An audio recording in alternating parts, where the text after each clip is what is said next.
Welcome back. तो आज हम करने वाले हैं CS201 की असाइनमेंट 3 जो यहाँ पर आई हुई है हमारे कोर्स के अंदर।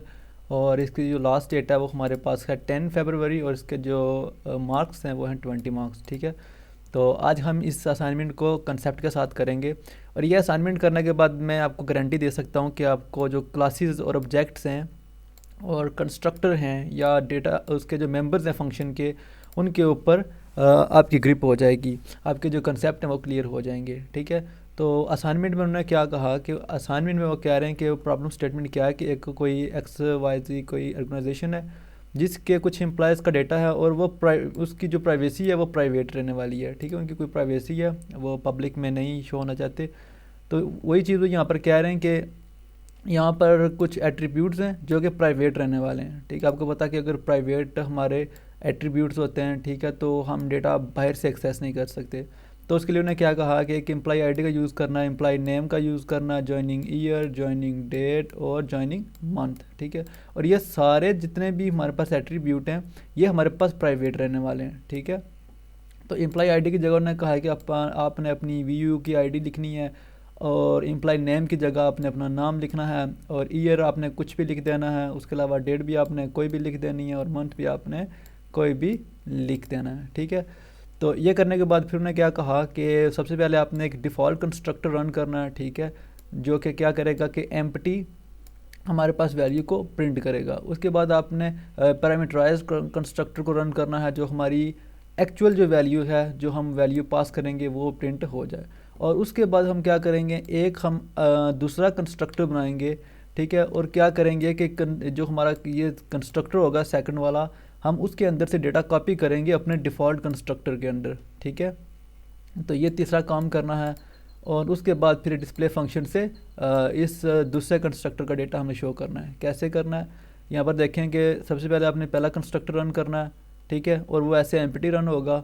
और उसके बाद सेकंड वाला कंस्ट्रक्टर रन करना है जिसके अंदर हमारी जो एक्चुअल वैल्यूज़ हैं, जैसे ये आईडी होगी, VU, नाम, ईयर, मंथ, डेट वगैरह ये शो होगा। और उसके बाद फिर आपने जो डेटा कॉपी किया पहले कंस्ट्रक्टर से दूसरे कंस्ट्रक्टर के अंदर, दूसरे कंस्ट्रक्टर का डेटा पहले कंस्ट्रक्टर डिफ़ॉल्ट कंस्ट्रक्टर के अंदर, इस कंस्ट्रक्टर के अंदर, तो वो भी यहाँ पर प्रिंट हो जाए। ठीक है, तो मैं क्या करता हूँ, जल्दी से अपना जो मेरा कोड है VS कोड में उसको ज़रा ओपन कर लेता हूँ। ओके, तो इस फोल्डर में मैं इसको फाइल को बनाऊँगा। यहाँ पर मैं इसको ओपन विद कोड करता हूँ और यहाँ पर मैं यूज़ नहीं कर रहा डेव C++ का, क्योंकि मैं उसको यूज़ नहीं करता। मैं एक्चुअल में VS कोड को यूज़ करता हूँ। और मैं क्यों यूज़ करता हूँ, इसके काफ़ी फ़ीचर्स हैं जो कि डेव C++ में नहीं मिलते। तो अगर आप डेव में ही लिखना पसंद करते हैं तो आप डेव में लिखें, कोई टेंशन वाली बात नहीं है। लेकिन मैं चूँकि इसमें लिखता हूँ तो मैं इसी में कोड करूँगा। ओके, तो ये मेरा ओपन हो जाए। ओके, तो मैं क्या करूँगा, ये मेरा ओपन हो गया और यहाँ पर मैं एक फ़ाइल बनाऊँगा और उस फाइल का नाम रखूँगा मैं असाइनमेंट और CS201। और चूँकि ये हमारी तीसरी असाइनमेंट है तो उसका नाम मैं दे दूँगा .cpp। ठीक है, और हाँ, ये जो CPP की फ़ाइल है ये असाइनमेंट करने के बाद CPP की फ़ाइल अपनी ड्राइव में अपलोड कर दूँगा और लिंक नीचे दे दूँगा डिस्क्रिप्शन में। आप इसको वहाँ से डाउनलोड कर लेना। और डाउनलोड करने के बाद आप क्या करना कि इस फाइल को सेम एज़ अपलोड नहीं करना, आपने कॉपीराइट का इशू आएगा। आप क्या करना कि इस फाइल का जितने भी कोड होगा उसको कॉपी करके आप अपनी एक अलग से फाइल बनाएं, उसके अंदर पेस्ट करें और फिर अपलोड करें। ठीक है, ओके, तो यहाँ पर मैं अपनी स्निपेट लगा लेता हूँ। हमारा जो बेसिक स्ट्रक्चर है वो यहाँ पर लग जाएगा। ठीक है, अब आपको ये चीज़ें अगर नहीं पता तो इसका मतलब फिर आप VS कोड को यूज़ नहीं करते।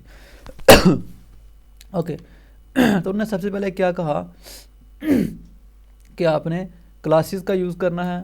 ठीक है, और आपने क्लास बनानी है और क्लास का नाम आपने क्या रखना है, एम्प्लॉय। ठीक है, और प्राइवेट में ये वाले आपने वेरिएबल्स यूज़ करना है। ठीक है, तो मैं यहाँ पर क्या करता हूँ, एक क्लास बना लेता हूँ। और क्लास बनाने का आपको पता है कि हम क्लास लिखते हैं और उसके बाद हम जो उसे नाम देते हैं वो दे देंगे और उसके बाद हमारे पास करली ब्रेसेस स्टार्ट हो जाएंगी और यहाँ पर सेमीकोलन आ जाएगा। ठीक है, तो यहाँ तक हमारा काम ख़त्म हो गया। अब क्लास के अंदर उन्होंने कहा कि आपने क्या करना है कि प्राइवेट के अंदर कुछ वेरिएबल को सेट करना है। ठीक है, तो मैं यहाँ पर प्राइवेट लिखूँगा और प्राइवेट के अंदर उन्होंने क्या क्या कहा मैं ज़रा आपको यहाँ पे दिखा देता हूँ। एक एम्प्लॉई आईडी, मैं इसी को कॉपी कर लेता हूँ, ठीक है। उसके अलावा और ये जो हमारी एम्प्लॉई आईडी है ये हमारी स्ट्रिंग रहेगी, ठीक है, क्योंकि जो आपकी आईडी होगी वो उसमें क्या कहते हैं इंट में तो है नहीं है, क्योंकि उसके अंदर कुछ करैक्टर्स भी हैं, तो इसलिए स्ट्रिंग यूज़ करेंगे। और वैसे भी असाइनमेंट में भी उन्होंने मेंशन किया कि स्ट्रिंग का यूज़ करना है आपने, ठीक है। आप यहाँ पर देख सकते हैं कि जो एम्प्लॉई आईडी रहेगी वो हमारी स्ट्रिंग रहेगी और नाम भी स्ट्रिंग रहेगा, ठीक है, और बाकी सारी इंट रहेगी। उसके बाद सेकंड वाला वेरिएबल है हमारा एम्प्लॉई नेम का। तो मैं क्या करता हूँ, यहाँ नीचे एक और स्ट्रिंग लूँगा और इसी यहाँ पे पेस्ट कर दूँगा। ये हमारे पास सेकंड स्ट्रिंग आ गई। उसके बाद हमारे पास जो तीसरी चीज़ ने कही है कि जॉइनिंग ईयर, जॉइनिंग डेट और जॉइनिंग मंथ, ठीक है। तो हमारा जो तीसरा वेरिएबल है इंट जॉइनिंग ईयर, और उसके अलावा हमारे पास जॉइनिंग डेट, और उसके अलावा हमारे पास जॉइनिंग मंथ, ठीक है। ये 3 वेरिएबल ने कहा था कि हमें आपने यूज़ करने हैं, ठीक है। और मैं क्या करता हूँ, ये जो इंट वाले हैं ना, मैं इनको वैल्यू है जो 0 से इनिशियलाइज करा देता हूँ ताकि इनके अंदर कोई गार्बेज वैल्यू ना रहे, ठीक है। तो मैं इन तीनों को 0 से इनिशियलाइज करा दूँगा। ओके, ये करने के बाद मैं यहाँ पर इनके आखिर पे सेमीकोलन लगा दूंगा और मैं मल्टी कर्सर का यूज़ कर रहा हूँ, ठीक है। अगर आप VS कोड को यूज़ करते हैं तो फिर आपको डेफिनेटली पता होगा ये कैसे काम करते हैं, ठीक है। तो प्राइवेट के अंदर हमने ये वेरिएबल सेट कर दिए जैसा कि उन्होंने असाइनमेंट में कहा, और हमने ये चीज़ें सेट कर दी। अब उन्होंने कहा कि सबसे पहले आपने एक डिफ़ॉल्ट कंस्ट्रक्टर को रन करना है, ठीक है। जो सिंपल आप 2 ऑब्जेक्ट बनाएंगे किसी इस क्लास के, तो जो ही आप पहले किसी ऑब्जेक्ट को कॉल करें तो डिफ़ॉल्ट कंस्ट्रक्टर वो रन हो जाए, और वो क्या प्रिंट करे, ऐसे आईडी जो है वो एम्प्टी होनी चाहिए, ये नाम भी एम्प्टी। उसके अलावा जॉइनिंग ईयर जो है वो 00, जैसे हमने अभी इनिशियलाइज करवाया डेटा को 00, तो वो एम्प्टी रन हो, ठीक है। तो हम क्या करेंगे, यहाँ पर सबसे पहले पब्लिक में लिखूँगा। अब चूँकि हम पब्लिक से इसको एक्सेस करेंगे, ठीक है। पब्लिक में लिखने के बाद सबसे पहले मैं यहाँ पर अपना डिफ़ॉल्ट कंस्ट्रक्टर बनाऊंगा, ठीक है। और कंस्ट्रक्टर बनाने के लिए आपको पता है कि जो क्लास का नाम होता है हम वही यूज़ करते हैं कंस्ट्रक्टर के अंदर, ठीक है। और ये मैंने एक कंस्ट्रक्टर बना दिया और यहाँ पर मैं इसको बंद कर दूँगा। अब देखें जो हमारा कंस्ट्रक्टर था वो यहाँ पर बन गया है। ओके, अब यहाँ पर आपने काफ़ी वीडियोस देखी होंगी कि वो क्या करते हैं कि यहाँ पर कंस्ट्रक्टर बना के तो इसी के अंदर ही यहाँ पर क्या करते हैं कि डेटा को इनिशलाइज करवा देते हैं। लेकिन मैं अपने प्रोग्राम के अंदर कभी भी रायता नहीं फैलने देता, ठीक है। मैं क्या करता हूँ कि हमेशा क्लास के बाहर इसको इनिशलाइज करवाता हूँ, ठीक है। तो इनिशलाइज करवाने के लिए मैं क्या करूँगा, एम्प्लॉय, उसके बाद स्कोप रेजोल्यूशन का यूज़, और उसके बाद फिर मैं अपने मेरा जो कंस्ट्रक्टर है, ठीक है, मैं उसको यहाँ पर कॉल कर दूँगा, ठीक है। और यहाँ पर मैं इसको लगा के करली ब्रेसेस लगा के अब मैं इसके अंदर डेटा लिख सकता हूँ, ठीक है। अब मैं इसके अंदर डेटा लिख सकता हूँ। ओप्स, यहाँ पर एम्प्लॉय, ठीक है, सब ठीक है। ओके, तो जैसा कि उन्होंने कहा कि आपने क्या करना है कि सी आउट लेस देन तो यहाँ पर क्या करना है कि ID, name, joining year, joining month और जॉइनिंग डेट, ठीक है। तो सबसे पहले हमारे पास आईडी, ठीक है, और आईडी होनी चाहिए। उसके अलावा हमारे पास सी आउट, और उसके अलावा हमारे पास नेम होना चाहिए, और उसके अलावा मैं इसको कॉपी कर लेता हूँ। उसके अलावा हमारे पास जॉइनिंग ईयर, उसके अलावा हमारे पास जॉइनिंग मंथ, और जॉइनिंग मंथ के बाद हमारे पास बचेगा जॉइनिंग डेट बचेगी, ठीक है। तो ये चीज़ें हमने यहाँ पर यूज़ करनी है। और मैं क्या करता हूँ, यहाँ पर मल्टी कर्सर लगा के एंडर लगा देता हूँ। यहाँ पर मैं एंडर लगाया और यहाँ पर मैं इनको सेमीकोलन भी लगा दूँगा, और ये एक मैं यहाँ से हटा दूँगा। ओके, तो यहाँ पर क्या गड़बड़ है, यहाँ पर लेस देन लगाना चाहिए हमें। ओके, अब सही है, ठीक है। तो ये हमने डिफ़ॉल्ट कंस्ट्रक्टर यहाँ पर बना दिया। अब ये तो बना दिया, लेकिन हम इन हमारे जो ये प्राइवेट वाले जो वेरिएबल्स हैं हम इनको भी यहाँ पर कॉल करेंगे। इनको कॉल करेंगे तभी तो हमारी जो डिफ़ॉल्ट वैल्यू है वो आएगी। तो मैं क्या करूँगा, यहाँ पर मल्टी कर्सर का यूज़ करते हुए यहाँ पर मैं इनको कॉल कर दूँगा 1 बाय 1। ठीक है, तो मैं क्या करूँगा, सबसे पहले मेरी जो एम्प्लॉय आईडी है मैं उसको यहाँ पेस्ट कर दूँगा। उसके बाद एम्प्लॉय का जो हमारा नाम है मैं उसको यहाँ पर पेस्ट कर दूँगा। उसके अलावा जॉइनिंग ईयर है हमारा, मैं उसको कॉपी करके यहाँ पर पेस्ट कर दूँगा। उसके बाद हमारे पास जो जॉइनिंग मंथ है मैं मंथ को कॉपी करूँगा और यहाँ पर मंथ को पेस्ट कर दूँगा। उसके अलावा उप्स यहाँ पर डे है, यहाँ पर मंथ है मंथ। उसके अलावा हमारे पास जॉइनिंग डेट बची है तो मैं जॉइनिंग डेट को भी यहाँ पर पेस्ट कर दूँगा। ओके, तो ये मैंने सारे वेरिएबल्स कॉल कर लिए हैं। ठीक है, अभी इनके अंदर कोई वैल्यू नहीं है और ये हमारा डिफ़ॉल्ट कंस्ट्रक्टर है। और आपको पता है कि जो हमारा डिफ़ॉल्ट कंस्ट्रक्टर होता है, यहाँ पर अगर मैं एम्प्लॉय बनाऊँ यानी जो क्लास है उसके ऑब्जेक्ट बनाऊँ, यहाँ पर बनाता हूँ मैं emp1। ठीक है, तो देखो मैंने क्या किया, यहाँ पर एक ऑब्जेक्ट बनाया emp1 क्लास का। और ये जो कंस्ट्रक्टर होता है ये क्या करता है, ये बाय डिफ़ॉल्ट रन होता है। अभी देखो मैं यहाँ पर इसको सी आउट नहीं करूँगा और जैसे ही मैं इसको क्या करूँगा, यहाँ से रन करूँगा इस प्रोग्राम को, तो ये क्या करेगा कि ये जो ऑब्जेक्ट ये ऑटोमेटिकली कॉल करेगा इस डिफ़ॉल्ट कंस्ट्रक्टर को और ये जो डिफ़ॉल्ट वैल्यू है ये यहाँ पर मुझे प्रिंट करके दे देगा। आपने बहुत सारे देखा होगा कि जो असाइनमेंट अभी मैंने काफ़ी लोगों की देखी हैं तो वो क्या कर रहे थे कि यहाँ पर सी आउट करवा रहे हो। भाई सी आउट मैन के अंदर क्यों करवा रहे हैं, जब ये कंस्ट्रक्टर बाय डिफ़ॉल्ट रन होता है, तो आप क्यों यहाँ पर सी आउट करते हो। ठीक है, तो देखो मैंने यहाँ पर कोई सी आउट नहीं किया, मैंने जस्ट एक ऑब्जेक्ट बनाया और देखो यहाँ पर उसने वो बाय डिफ़ॉल्ट कंस्ट्रक्टर को रन कर दिया। देखो आईडी के अंदर एम्प्टी है, नाम के अंदर भी कुछ नहीं है। उसके बाद जॉइनिंग ईयर हमारा 0 है, जॉइनिंग मंथ। अगर ये मैं 0 से इनिशियलाइज़ ना कराता इनको तो फिर यहाँ पर ये गार्बेज वैल्यू मुझे मिलती है। ठीक है, अब जिसके लिए मैंने 0 से इनिशियलाइज़ करवाया। ओके, तो हमारे पास पहला स्टेप कंप्लीट हो गया। ठीक है, एज़ पर असाइनमेंट। और मैं साथ साथ इसलिए करके देखता हूँ कि अगर कोई एरर हो तो बंदा पहले ठीक कर लेता है, बाद में प्रॉब्लम बन जाती है। ठीक है, अब सेकंड पे वो कह रहे हैं कि आपने एक पैरामीटराइज्ड कंस्ट्रक्टर का यूज़ करना है और ये जितने भी आपने ये वैल्यूज़ दिए हैं, पैरामीटर्स दिए हैं, इनकी जो एक्चुअल वैल्यू है उनको प्रिंट करना है। ठीक है, तो मैं क्या करूँगा, यहाँ पर जो पैरामीटराइज्ड कंस्ट्रक्टर है उसका यूज़ करूँगा। ओके, तो अब मैं यहाँ पर क्या करता हूँ कि यहाँ पर मैंने बनाया था अपना, ये रहा मेरा पब्लिक के अंदर मैंने कंस्ट्रक्टर बनाया था और मैं क्या करूँगा कि ये जो मेरा कंस्ट्रक्टर है ये एम्प्लॉय का, ये तो बाय डिफ़ॉल्ट था। अब मैं यूज़ करूँगा यहाँ पर एक और कंस्ट्रक्टर। तो यहाँ पर मैं एक सेकंड वाला कंस्ट्रक्टर लूँगा, लेकिन उससे पहले मैं क्या करूँगा कि ये जो नीचे मैंने पहला डिफ़ॉल्ट कंस्ट्रक्टर यहाँ पर बनाया, यहाँ पर मैं एक लाइन यहाँ पर प्रिंट करना भूल गया। और वो लाइन क्या थी, ये वाली लाइन थी असाइनमेंट के अंदर जो उन्होंने बोली, ये एम्प्लॉय 1 यूजिंग डिफ़ॉल्ट कंस्ट्रक्टर। ठीक है, तो मैं इसको यहाँ पर लिख लेता हूँ, एम्प्लॉय 1 यूजिंग डिफ़ॉल्ट कंस्ट्रक्टर। ठीक है, तो यहाँ पर बाय डिफ़ॉल्ट ये कंस्ट्रक्टर रन होगा। ओके, तो यहाँ पर मैं सेमीकोलन। ओके, तो यहाँ हमारा जो ये पहला काम था ये ख़त्म हुआ। अब मैं क्या कर रहा हूँ, एक और यहाँ पर कंस्ट्रक्टर बना रहा हूँ। देखो यहाँ पर मैं कोई अपने इस हमारे जो कंस्ट्रक्टर मैं बना रहा हूँ यहाँ पर पब्लिक के अंदर कोई उनको वहाँ पर इनिशियलाइज़ नहीं करवा रहा, अपना कोड बिल्कुल साफ़ रख रहा हूँ। ठीक है, और मैं ऐसे ही करता हूँ, जब भी कोड करता हूँ तो मैं अपना कोड साफ़ रखने की कोशिश करता हूँ। ओके, तो ये हमारे पास ये जो सेकंड वाला कंस्ट्रक्टर होगा ये क्या करेगा, ये मेरे पास कुछ आर्गूमेंट लेगा। और आर्गूमेंट क्या लेगा, ये जो प्राइवेट के अंदर हमने वेरिएबल बनाए हैं। ठीक है, तो सबसे पहले ये लेगा स्ट्रिंग, ये हमने सीक्वेंस में लिखना, पहला स्ट्रिंग लेगा और सेकंड वाला जो आर्गूमेंट लेगा वो भी स्ट्रिंग लेगा। पहला हो गया हमारा आईडी का, सेकंड वाला हो गया हमारा नाम का, और थर्ड लेगा ये इंट, और इंट लेगा हमारा जॉइनिंग ईयर वाला।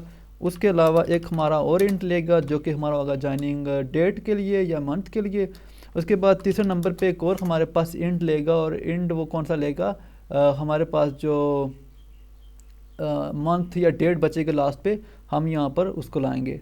ठीक है, और यहाँ पर मैं इसको इसके साथ करूँगा। ठीक है, तो ये हमने कंस्ट्रक्टर यहाँ पे बना दिया। अब मैं क्या करूँगा, इस कंस्ट्रक्टर को क्या करता हूँ, कॉपी करता हूँ और मैं यहाँ पर नीचे इसको मैं ऊपर कर देता हूँ, नीचे यहाँ पर आप क्या किया करेंगे, इसको साथ में कमेंट लाजमी कर लेना कि यहाँ पर मैं क्या चीज़ कर रहा हूँ। मैं यहाँ कमेंट नहीं कर रहा क्योंकि फिर सब कुछ कॉपी हो जाएगा। और फिर मैं क्या करूँगा यहाँ पर इसको इनिशलाइज करवा दूंगा। मैं ऊपर अपना बिल्कुल रायता नहीं फैलाने दूंगा अपने प्रोग्राम में, ठीक है। तो यहाँ पर स्कोप रेजोल्यूशन और उसके बाद फिर मैं यहाँ पर से पेस्ट कर दूंगा, ठीक है। अब मैं यहाँ पर इसे इनिशलाइज करवाऊंगा और यहाँ पर डेटा सारा प्रिंट करूँगा। और डेटा क्या प्रिंट करना सारे का सारा, कि ये जितना भी डेटा है यही हमें यहाँ पर लाना है। लेकिन उससे लाने से पहले क्या करूँगा कि ये जितने भी वहाँ से वेरिएबल्स आएंगे, जो हमारा डेटा आएगा वहाँ से, वो किस में हमने कन्वर्ट करना है, हमने इन वेरिएबल्स के अंदर कन्वर्ट करना है। और इनके अंदर हम क्यों कन्वर्ट करते हैं, क्योंकि आपको पता है कि जो प्राइवेट के अंदर डेटा होता है वो बाहर से डायरेक्ट एक्सेस नहीं कर सकते, तो उनको किसी फंक्शन या किसी कंस्ट्रक्टर के थ्रू हमें रन करना पड़ता है, ठीक है। तो मैं यहाँ पर इन्हें पेस्ट करूँगा और यहाँ पर मैं मल्टी कर्सर लगा के ये स्ट्रिंग को हटा दूँगा, ठीक है। और सिर्फ हमारे पास जो वेरिएबल्स के नाम है हम सिर्फ उनको यहाँ पर रखेंगे, ठीक है। और मैं इनको भी यहाँ से हटा देता हूँ, ओके। यहाँ पर इसको भी हटा देता हूँ। अब मैं मल्टी कर्सर लगा के यहाँ पर इक्वल्स टू का यूज़ करूँगा, ठीक है। उसके बाद अब जो हमारी ये एम्प्लॉय आईडी होगी, ठीक है, ये हमारी एम्प्लॉय आईडी किसके इक्वल होगी, हमारे पास यहाँ पर ये जो इसका वेरिएबल का हम यहाँ पे एक नाम सेट करेंगे, ठीक है, आईडी, और इसके इक्वल होगी। उसके बाद जो सेकंड नाम नेम, यहाँ पर ये वेरिएबल कुछ भी दे सकते हैं। ये यहाँ पर अगर आपने फंक्शन पीछे सही से पढ़ें तो आपको पता होता है कि जब फंक्शन हम कॉल करते हैं तो उसकी वैल्यू रिप्लेस हो जाती है, ठीक है। तो यहाँ पर आप कोई भी नाम दे सकते हैं। मैं आईडी नेम और इंट के अंदर ईयर, ठीक है, मैं रेलिवेंट नाम दे रहा हूँ, और फिर इंट के अंदर मंथ, ठीक है, क्योंकि सीक्वेंस में मुझे डेटा चाहिए। जैसे ही यहाँ सीक्वेंस आप कॉल करेंगे वैसे ही हमारा जो कंस्ट्रक्टर है वो सीक्वेंस में रन होगा, ठीक है। मैं मंथ को ऊपर डेट को नीचे कर देता हूँ। अब जो हमारी एम्प्लॉय आईडी है वो किसके इक्वल होगी, वो हमारी आईडी के इक्वल होगी, ठीक है। उसके अलावा हमारा जो एम्प्लॉय नेम है वो किसके इक्वल होगा, हमारे नेम के इक्वल होगा, ठीक है। और हमारे पास जो जॉइनिंग ईयर है वो किसके इक्वल होगा, ईयर के, मतलब जो भी ईयर में डेटा आएगा वो जॉइनिंग ईयर में चला जाएगा, और मंथ वाला मंथ में चला जाएगा, ठीक है। उसके अलावा हमारे पास जो सेकंड है लास्ट हमारे पास बचा है वो है हमारे पास डेट, ठीक है। तो मैं यहाँ पर मल्टी कर्सर का यूज़ करके सेमीकोलन का यूज़ करूँगा, ठीक है। तो क्या किया मैंने कि ये वाले एलिमेंट को यहाँ पर कॉल की और उनको इक्वल कर दिया इस आईडी नाम इन, ये यहाँ पर जो भी डेटा इसके अंदर आएगा ना वो सारे का सारा डेटा इसके अंदर कॉपी हो जाएगा, ये प्राइवेट वेरिएबल्स के अंदर कॉपी हो जाएगा। अब यहाँ पर डेटा कॉपी हो गया, हमारा डेटा सारा कॉपी हो गया। अब कॉपी होने के बाद हमें से प्रिंट भी करना है, ठीक है। तो मैं सारे इसको कॉपी करूँगा, ये वाला जो डेटा ऊपर वाला जो कोड है मैं इसको कॉपी करूँगा और यहाँ नीचे पेस्ट कर दूँगा। अब यहाँ पर मैं क्या करूँगा, employee two using parameterized constructor, ठीक है। तो यहाँ पर मैं क्या करूँगा, पैरामीटराइज्ड कंस्ट्रक्टर, ठीक है। जैसा कि असाइनमेंट में उन्होंने बोला है कि employee two using parameterized constructor और फिर उसकी वैल्यू आगे प्रिंट हो जाए, ठीक है। तो देखो यहाँ पर हमने ये चीज़ें सेट कर दी हैं। अब हम क्या करेंगे, हमारा जो यहाँ पर एक सेमीकोलन मिसिंग है, ठीक है। तो ये है यार फंक्शनैलिटी VS कोड की। अब देखो यहाँ पर अगर कोई एरर है तो वो हमें पहले से बता देता है कि यार यहाँ पर आपका एक एरर है, ठीक है, ओके। तो यहाँ पर भी ये था कि लगा दिया। अब यहाँ पर काम ख़त्म हो गया हमारा। अब क्या करेंगे, हम यहाँ पर एक इम्प्लाई टू नाम का ऑब्जेक्ट बनाएंगे, ठीक है। तो मैं यहाँ पर कॉमा लगा के बजाय नीचे अगली लाइन में जाने के यहीं पर इसको इनिशलाइज करवाऊंगा, ठीक है। तो यहाँ पर मैं EMP2 यूज़ करूँगा, ठीक है, और उसी को यहीं पे इनिशलाइज, क्योंकि ये जो कंस्ट्रक्टर होता है उसकी वैल्यू हमें देनी पड़ती है जो ही हम एक ऑब्जेक्ट बनाते हैं, ठीक है। तो सबसे पहले हमने क्या कहा था कि भाई आईडी, क्योंकि वो 5, ये देखो ना ऊपर, ये हमारे पास 5 पैरामीटर ले रहा है। पहला पैरामीटर कौन सा है, स्ट्रिंग आईडी, ठीक है। आपने आईडी लिखनी है, आपकी आईडी कुछ भी हो सकती है, MC111 कुछ भी हो सकती है, ठीक है। उसके अलावा कॉमा, और फिर उसके बाद उन्होंने कहा कि एक स्ट्रिंग नाम है, तो नाम आप कुछ भी रख सकते हैं। मैं यहाँ पर सिंपल नेम ही लिखूँगा। उसके बाद कॉमा, और जो नेक्स्ट है हमारे पास इंट ईयर, आपने कोई सा भी रख लेना, मैं 2021 रख रहा हूँ। उसके बाद हमारे पास मंथ कौन सा है, मंथ मैं जनवरी 1 रख रहा हूँ, और उसके बाद डेट भी 1 रख रहा हूँ, ठीक है। तो यहाँ पर मैंने क्या किया, जो हमारा सेकंड कंस्ट्रक्टर था उसको मैंने इनिशियलाइज करवा दी। अब आप देखना कि यहाँ पर होने क्या वाला है। मैं यहाँ पर क्या करता हूँ, एक ये पहले के बाद में यहाँ पर एक कैंडल और लगा देता हूँ ताकि हमारा जो आउटपुट है वो उससे भी अगली लाइन में आए। अभी देखना यहाँ पर मैं कोई सी आउट नहीं कर रहा, कोई सी आउट नहीं कर रहा, जी मैं प्रोग्राम को रन करूँगा तो ये मुझे क्या करेगा, पहले सबसे पहले ये EMP1 बाय डिफ़ॉल्ट जो कंस्ट्रक्टर है उसको रन करेगा, और देखो उसने सबसे पहले डिफ़ॉल्ट कंस्ट्रक्टर को रन किया और उसकी वैल्यू दी। उसके बाद जैसा मैंने एक ऑब्जेक्ट सेकंड बनाया था EMP2 नाम का और उसको वैल्यू दी, तो यहाँ पर उसने क्या किया कि employee two using parameterized constructor, ठीक है। और यहाँ पर ID ओप्स, यहाँ पर मैंने क्या किया, यहाँ पर मैंने एंडल कहीं गलत जगह पे लगा दिया। मैं देखता हूँ मैंने कहाँ पर एंडल लगाया, पैरामीटराइज कंस्ट्रक्टर से पहले मैंने एंडल नहीं लगाया कहीं पर। ओके, यहाँ पर मुझे एंडल लगाना चाहिए था, ठीक है। ओके, मैं एंडल लगा दिया। अब मैं इसको रन करता हूँ और उप्स यहाँ पर, ओके, अब मैं इसको रन करता हूँ और ये सेम एज यहाँ पर देखो आपके यहाँ पर इसने पहले सबसे पहले हमारा जो डिफ़ॉल्ट कंस्ट्रक्टर था उसको रन किया, उसके बाद फिर हमारा जो सेकंड कंस्ट्रक्टर था उसको रन किया और उसकी सारी वैल्यू भी देखो यहाँ पर MC आ रहा है, नाम आ रहा है और डेट वगैरह सब आ रही है, ठीक है। तो हमारा जो सेकंड काम था ये वाला, ये भी ख़त्म हो गया। अब हमने ये तीसरा क्या करना है कि ये जो हमारा पहला एम्प्लॉई है, ठीक है, क्योंकि वो एम्प्टी है तो हमने क्या करना है, ये सेकंड वाली वैल्यू कॉपी करनी है इस पहले के अंदर और फिर पहले को कॉल करेंगे तो फिर वो भी जितने भी हमारी वैल्यूज़ होंगी एक्चुअल वो यहाँ पर वो प्रिंट होंगी। तो उसके लिए उन्होंने क्या कहा कि आपने इस फंक्शन का यूज़ करना, बेसिकली ये फंक्शन का इन्होंने सिर्फ नाम यहाँ पर दिया लेकिन ये है हमारे पास सेकंड कंस्ट्रक्टर, ठीक है, ये हमारे पास कंस्ट्रक्टर है एक, ठीक है। तो मैं क्या करता हूँ, इसको यहाँ से कॉपी कर लेता हूँ। कॉपी करने के बाद मैं जहाँ पर मैं अपने जो कंस्ट्रक्टर बना रहा हूँ वहीं पर मैं क्या करूँगा, इसको वाइड लिख के पेस्ट कर दूँगा और ये मैं यहाँ से 3 हटा देता हूँ, ठीक है। ठीक है, जैसे वो कह रहे हैं जैसा फंक्शन उन्होंने लिखा वैसे ही आपने लिखना, अपनी तरफ से कुछ नहीं लिखना। और यहाँ पर मैं आपको बता दूं कि ये हमने एक और कंस्ट्रक्टर लिया और उस कंस्ट्रक्टर का नाम हमने सेट वैल्यू रख दिया जैसे कि उन्होंने कहा, और यहाँ पर आपने उस क्लास का नाम मेंशन करना जो आपने क्लास ऊपर बनाई है। और फिर हमने यहाँ पर एक यहाँ पर हमने एक आर्गूमेंट लिया, एक वेरिएबल लिया। कौन सा वेरिएबल है, ये पॉइंटर वाला वेरिएबल है, ठीक है, EMP2 नाम का। EMP2 कौन है, यहाँ पर जो हमने सेकंड वाला कंस्ट्रक्टर बनाया था ये यहाँ पर आपको पता हो तो ये EMP2, ठीक है। तो ये क्या करेगा, ये वाला जो हमारे पास पॉइंटर है ये पॉइंट करेगा EMP2 के ऊपर, ठीक है। जितना भी डेटा EMP2 के अंदर पड़ा हुआ है हमारे सेकंड कंस्ट्रक्टर के अंदर तो ये उसके ऊपर पॉइंट करेगा।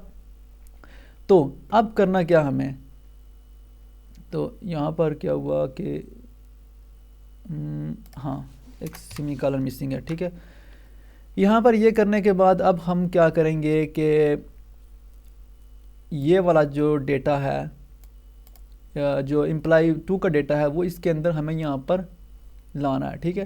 तो मैं क्या करूँगा, इसको यहाँ से कॉपी कर लेता हूँ।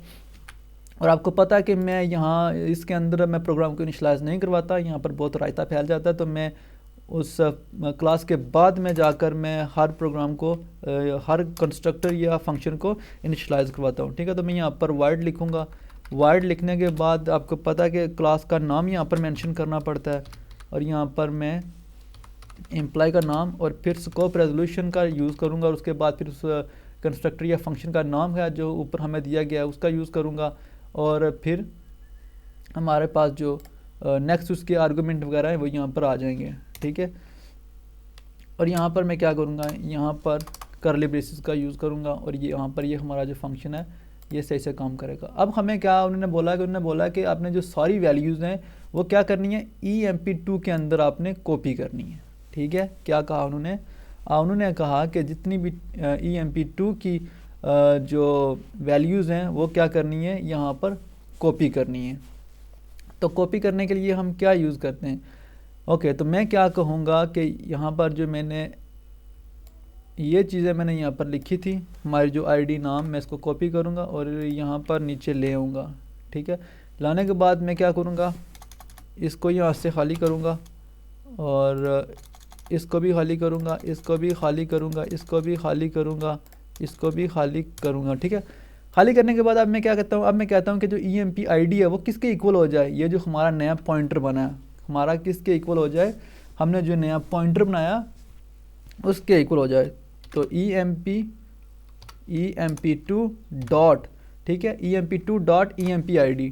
तो देखो यहाँ पर जैसे मैंने डॉट लिखा तो उसने खुद कन्वर्ट कर दिया जो सिंबल था कंस्ट्रक्टर के अंदर, ठीक है, कॉपी कंस्ट्रक्टर के अंदर कन्वर्ट कर दिया। आपने सिर्फ डॉट लगाना, ये खुद ऑटोमेटिकली इसमें कन्वर्ट कर देगा, ठीक है। आईडी EMP आईडी हमने की किसके इक्वल कर दी कि जो हमारा EMP2 के अंदर डेटा है और उसकी जो आईडी है उसके इक्वल कर दी। उसके बाद फिर नाम है हमारा, नाम हमारा EMP2 डॉट EMP नेम के इक्वल कर दो, ठीक है, सिंपल। उसके बाद जॉइनिंग ईयर हमने क्या करना है कि इसको इक्वल करना है EMP2 डॉट जॉइनिंग ईयर के इक्वल कर दिया, ठीक है। उसके बाद हमारे पास जॉइनिंग मंथ है तो EMP2 उसके अलावा डॉट और जॉइनिंग मंथ के इक्वल कर दिया। और उसके बाद हमारे पास बचा जॉइनिंग डेट, तो यहाँ पर मैं क्या करूँगा EMP2 डॉट और यहाँ पर हमारे पास डेट बची है तो यहाँ पर मैं से भी यहाँ पर लगा दिया। अब देखो यहाँ पर होगा क्या, यहाँ पर समझते हैं। यहाँ पर पब्लिक सबसे पहले तो ये वाला मेरा कंस्ट्रक्टर रन होगा, ये इम्प्लाई सिम जो मेरा डिफ़ॉल्ट कंस्ट्रक्टर है इसके अंदर जो वैल्यू होंगी ये प्रिंट होगी। वो प्रिंट होने के बाद फिर सेकंड वाला ये वाला कंस्ट्रक्टर रन होगा जिसके अंदर कुछ 5 आर्गूमेंट हैं और ये 5 आर्गूमेंट ये हैं, तो ये उनकी वैल्यू प्रिंट कर देगा। अब जब तीसरा ये वाला हमारा फंक्शन चलेगा, ये वाला कंस्ट्रक्टर चलेगा, तो हमने क्या किया कि यहाँ पर एक पॉइंटर लेकर जितनी भी वैल्यूज़ EMP2 के अंदर हैं, इस वाले अंदर हैं, वो हम कॉपी कर रहे हैं। वो हम कॉपी कर रहे हैं किसके अंदर, इम्प्लाई यानी ये जो बाई डिफ़ॉल्ट कंस्ट्रक्टर है उसके अंदर कॉपी कर रहे हैं, ठीक है। ये सारा डेटा इसके अंदर कॉपी करेंगे और जब फिर दोबारा से EMP1 को इसको कॉल करेंगे तो क्या करेगा, ये हमारे पास ये वैल्यूज़ कॉपी करके भेज देगा। और यहाँ पर एक बात आपको बता दूँ कि यहाँ पर ये जो 3 कंस्ट्रक्टर हम यूज़ कर रहे हैं यहाँ पर ये ओवरलोड कर रहे हैं हम, ठीक है। तो यहाँ पर आप देख सकते हैं +3 ओवरलोड, ये हम यहाँ पर ओवरलोडिंग कर रहे हैं कंस्ट्रक्टर की, ठीक है। अब हमने क्या किया कि सारा डेटा जो था हमने वो यहाँ पर इन वेरिएबल्स के अंदर स्टोर करवा दिया। जो भी हमारे EMP आईडी या EMP2 के अंदर जो डेटा था वो यहाँ पर कॉपी करवा लिया। अब यहाँ पर प्रोग्राम तो ये ख़त्म भी हो जाता है, ठीक है, एक किस्म का ख़त्म हो जाता है। हम डायरेक्ट यहाँ पर अगर कॉल करें एक डिस्प्ले फंक्शन बना के तो यहाँ पर वो कॉल हो जाएगा। लेकिन प्रॉब्लम क्या है कि प्रॉब्लम ये है कि ये जितने भी ये वाले हमारे पास वेरिएबल्स हैं ये हैं प्राइवेट के अंदर, ठीक है। ये जो मेंबर हैं ये हैं प्राइवेट के अंदर, तो प्राइवेट को हम डायरेक्ट एक्सेस नहीं कर सकते। तो हम क्या करेंगे, हम फंक्शन का यूज़ करेंगे, ठीक है। हम यहाँ पर फंक्शन का यूज़ करेंगे और उन फंक्शन के थ्रू इन वेरिएबल को एक्सेस करेंगे, ठीक है। तो मैं यहाँ पर क्या करूँगा, मुझे यहाँ पर कितने फंक्शन चाहिए, सबसे पहले मुझे एक स्ट्रिंग का फंक्शन चाहिए और मैं यहाँ पर करूँगा गेट वैल्यूज़, ठीक है। गेट वैल्यूज़ का एक फंक्शन बनाऊँगा और ये क्या करेगा, ये मेरी जो, या मैं एक काम करता हूँ यहाँ पर गेट वैल्यू नहीं लिखता, यहाँ पर गेट वैल्यू की जगह मैं यहाँ पर आईडी लिख देता हूँ, ठीक है। ये मेरी आईडी को गेट करेगा जो मेरी ऊपर आईडी है, ठीक है। और स्ट्रिंग लिया इसका मैंने जो डेटा टाइप है। उसके अलावा मेरे पास एक सेकंड स्ट्रिंग रहेगी और वो रहेगा हमारे पास नेम, गेट नेम, ये हमारे नाम को जो है गेट करेगा। उसके बाद हमारे पास जो तीसरा जो फंक्शन रहेगा वो रहेगा इंट का, ठीक है। चूँकि ये हम रिटर्न करेंगे वैल्यू को तो इसलिए मैं इंट यूज़ कर रहा हूँ। वो हमारा रहेगा गेट और ईयर, ठीक है। गेट ईयर, ये हमें गेट ईयर देगा, ओके। उसके अलावा एक हमें देगा मंथ का और एक देगा डेट का, ठीक है। यहाँ पर गेट मंथ, उसके अलावा हमें यहाँ पर तीसरे नंबर पे देगा गेट डेट, ठीक है। तो ये मैंने यहाँ पर क्या किया, 5 फंक्शंस यहाँ पर बना लिए, ठीक है। ये 5 फंक्शन हमें रिटर्न करेंगे ये प्राइवेट वाला डेटा, ठीक है। अब इन 5 वेरिएबल्स को मैं यहीं पर भी इनिशियलाइज करवा सकता हूँ यहाँ पर करली ब्रेसेस लगा के, लेकिन मैं आपको पता है कि यहाँ पर मैं रायता नहीं फैलने देगा। अपना प्रोग्राम एकदम बिल्कुल क्लीन एंड क्लियर रखना चाहता हूँ, ठीक है। अब यहाँ पर देखिए कितना ये साफ प्रोग्राम चल रहा है। अगर मैं यहीं पर सबको इनिशियलाइज करवाता तो यहाँ पर बहुत गंद पड़ जाता, ठीक है।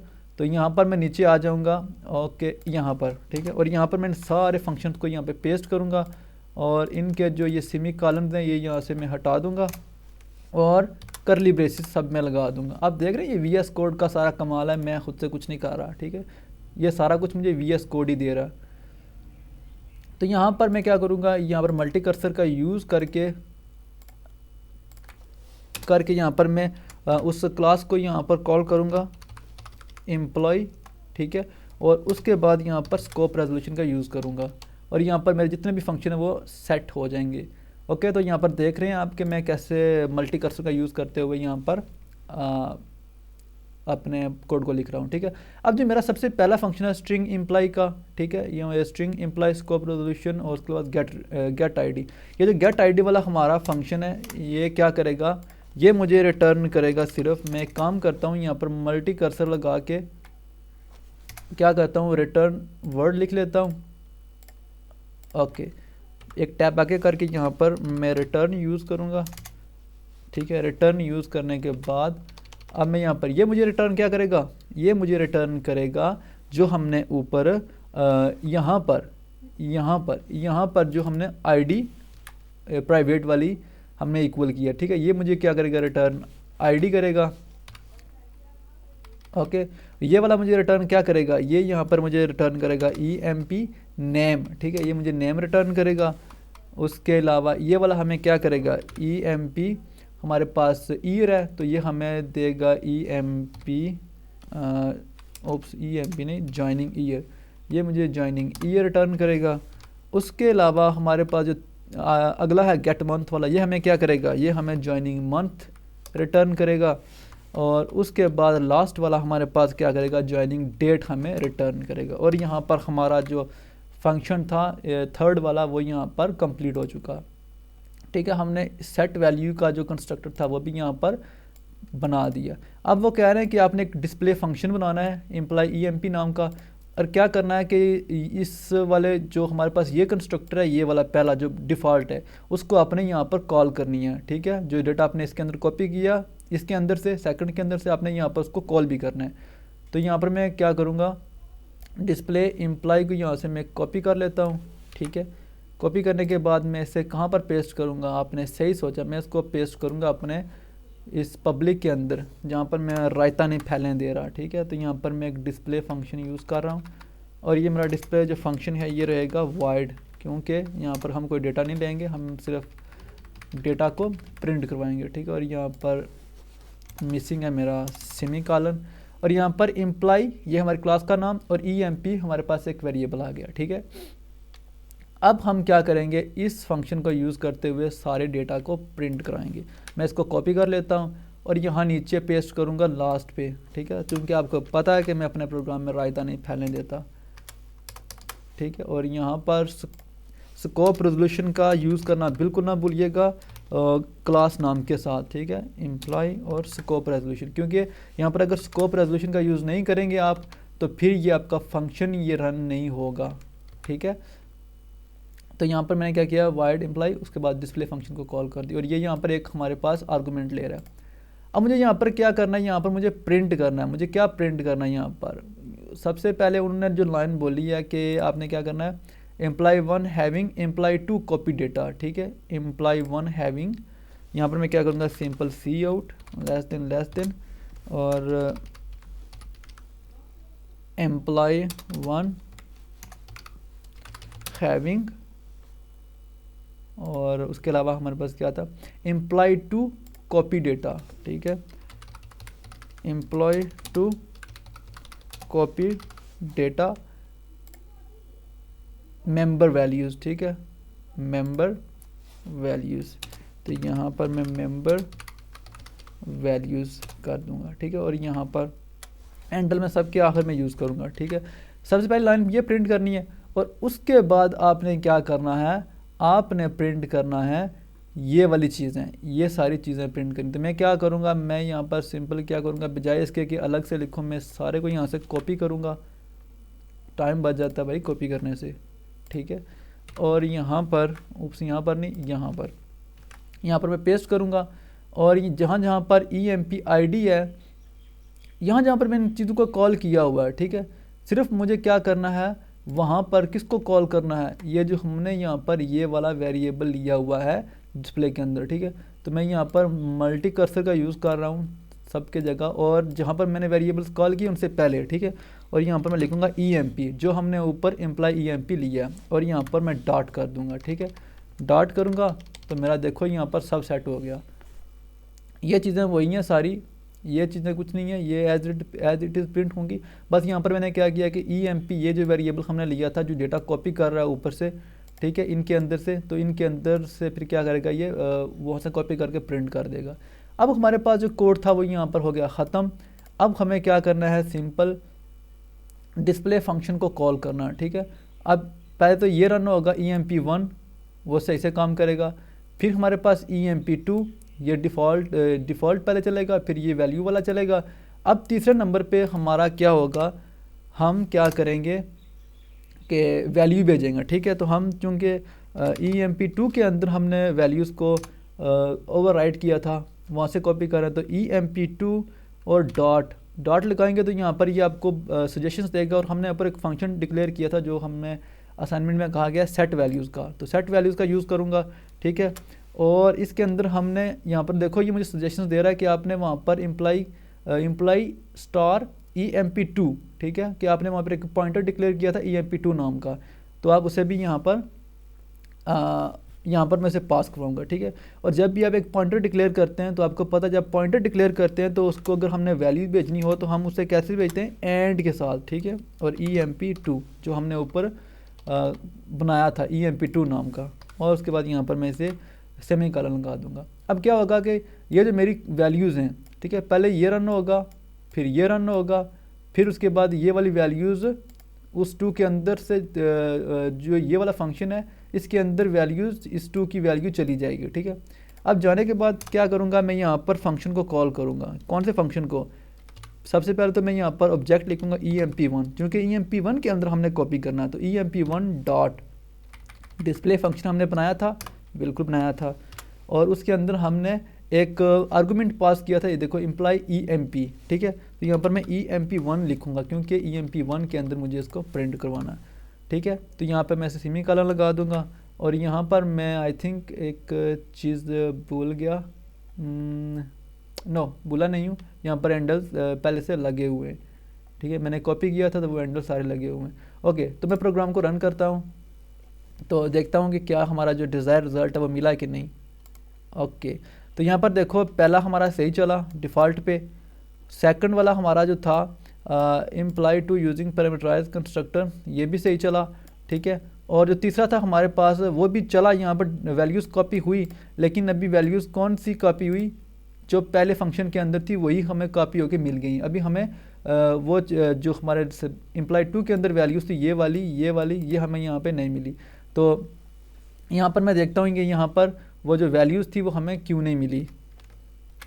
ओके, तो ये वैल्यू हमें इसलिए नहीं मिली क्योंकि हमने यहाँ पर जो डिस्प्ले फंक्शन का यूज़ किया, डिस्प्ले के अंदर हमने फंक्शन बनाए थे उनको कॉल नहीं किया, ठीक है। हमने सिंपल जो हमने सिर्फ वेरिएबल्स प्राइवेट वाले उनको कॉल किया। तो मैं इन फंक्शन को यहाँ से हटा रहा हूँ और बारी बारी सबको हटा देता हूँ, और यहाँ पर हमें इनकी जगह फंक्शन को कॉल करना है। क्यों? क्योंकि हमने यहाँ पर फंक्शन बनाए हुए हैं, ठीक है। तो हमारा जो पहला फंक्शन था वो था गेट आईडी, ठीक है, गेट आईडी नाम का। और उसके बाद हमारा जो सेकंड फंक्शन था वो था गेट नेम का। उसके बाद जो हमारा तीसरा फंक्शन था वो था हमारे पास गेट ईयर का। और उसके बाद हमारा जो चौथा था वो था हमारे पास गेट मंथ का। और उसके बाद हमारे पास जो लास्ट वाला फंक्शन था वो था गेट डेट का। और यहाँ पर मैं मल्टी कर्सर लगा के यहाँ पर क्या करूँगा कि पैरेंथेसिस लगा दूँगा। ओके, तो अब मैंने यहाँ पर उन फंक्शन को कॉल कर दिया। और अब अगर मैं इस प्रोग्राम को रन करूँ तो ये क्या करेगा, मुझे वैल्यूज़ कॉपी करके यहाँ पर दे देगा। और अभी भी इसने नहीं दी, मैं चेक करता हूँ इसने क्यों नहीं दी यहाँ पर हमें वैल्यूज़। ओके, तो यहाँ पर हमने इसको सेट कर दिया, हमने फंक्शन कॉल कर दिए और डिस्प्ले के अंदर हमने क्या किया, emp1 को कॉल किया और emp2 को यहाँ पर हमने पास करवा दिया एड्रेस के साथ वेट सेट वैल्यूज़। और यहाँ पर ये चीज़ें, एक मिनट मैं यहाँ पर चेक करता हूँ। ओके, तो सब सही है, कुछ गड़बड़ नहीं है।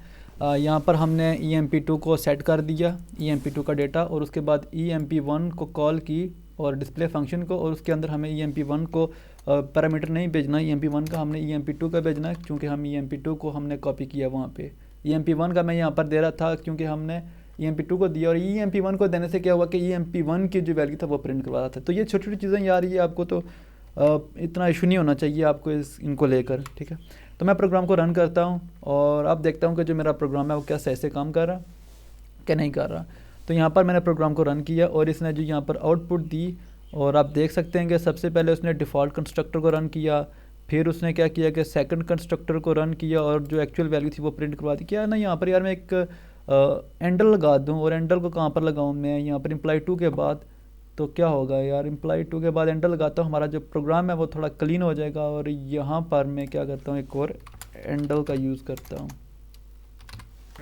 ठीक है यार, मैं हमेशा कोशिश करता हूँ कि प्रोग्राम को साफ़ रखूँ, क्योंकि जब 2 महीने बाद दोबारा से प्रोग्राम देखेंगे तो कम से कम कुछ समझ तो आएगा कि यार मैंने किया क्या था।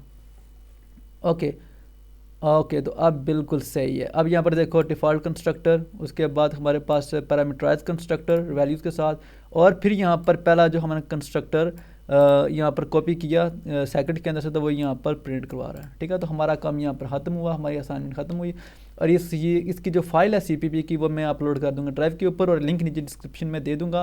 और अगर आपको ये वीडियो अच्छी लगी तो काइंडली यार चैनल को सब्सक्राइब तो बनता है। I will see you in the next video.